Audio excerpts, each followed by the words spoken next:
Maxwell's equation. In this video we will discuss about the Maxwell's equation. Everywhere these equations are explained very mathematically.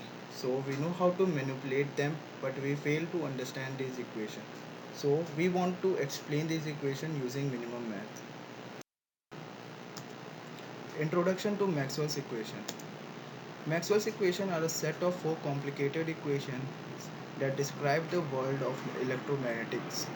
These equations describe how electric and magnetic fields propagate, interact, and how they are influenced by objects. These are the sets of these complicated equations. The first two are the Gauss laws for electromagnetism, and the third is Faraday's law, and the fourth is Ampere's law. Gauss law for electric fields. Gauss law is the first law of Maxwell's equation which dictates how the electric field behaves around electric charges. Gauss law for electric field states that the divergence of electric flux density D is equal to the volume electric charge density, where this is the divergence operator. Interpretation of Gauss law. Gauss law means the following is true. D and E field lines diverge away from the positive charges and D and E field line diverge towards negative charges, which is clearly shown in the below figure. In the first figure, left hand side shows that since there is no electric charge, there can't be any electric field which can diverge from it. The right side of the figure is possible since there is a positive charge and a positive divergence.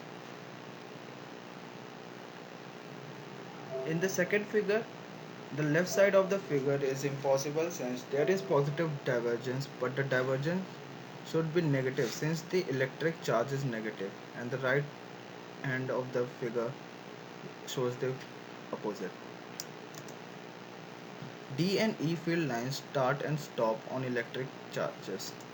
Opposite charges attract and negative charges repel. The divergence of the D field over any volume of space is exactly equal to the net amount of charge in that region.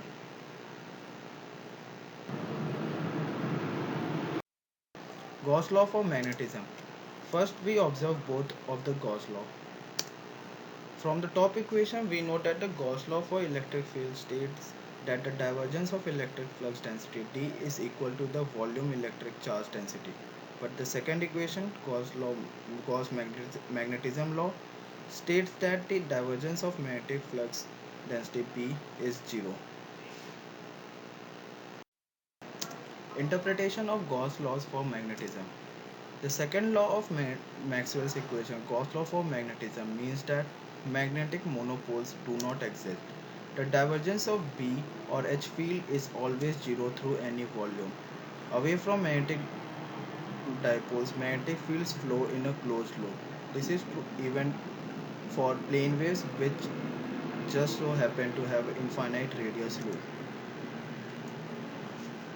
The figure below shows that the first case is possible.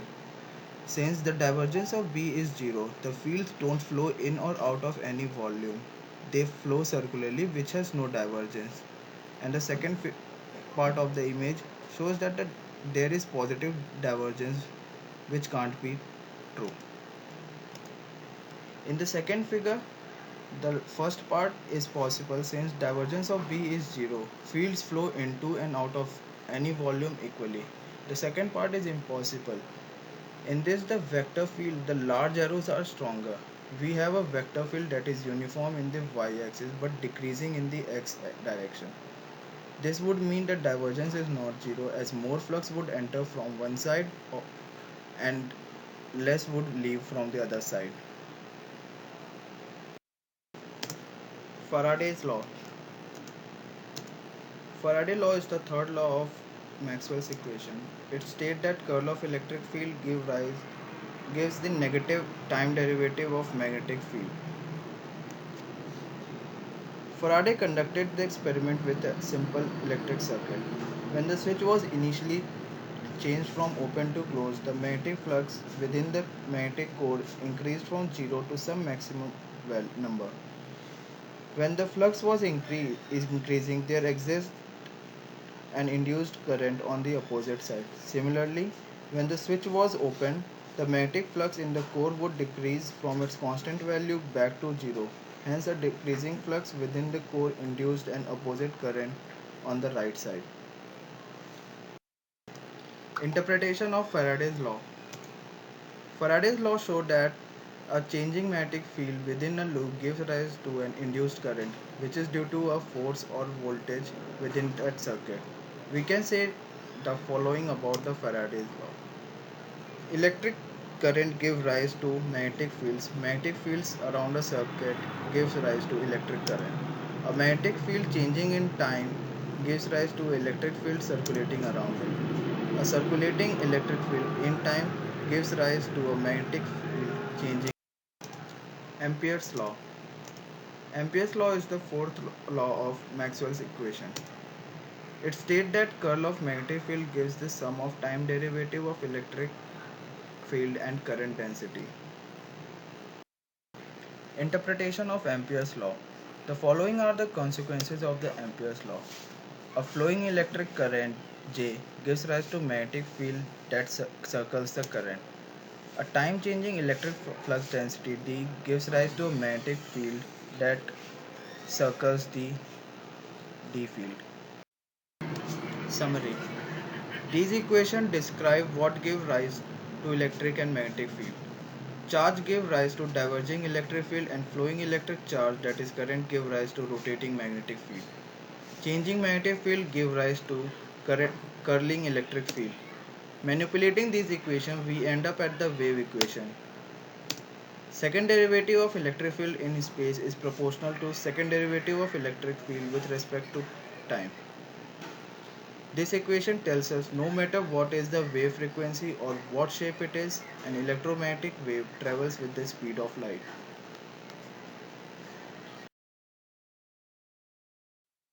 Thank you.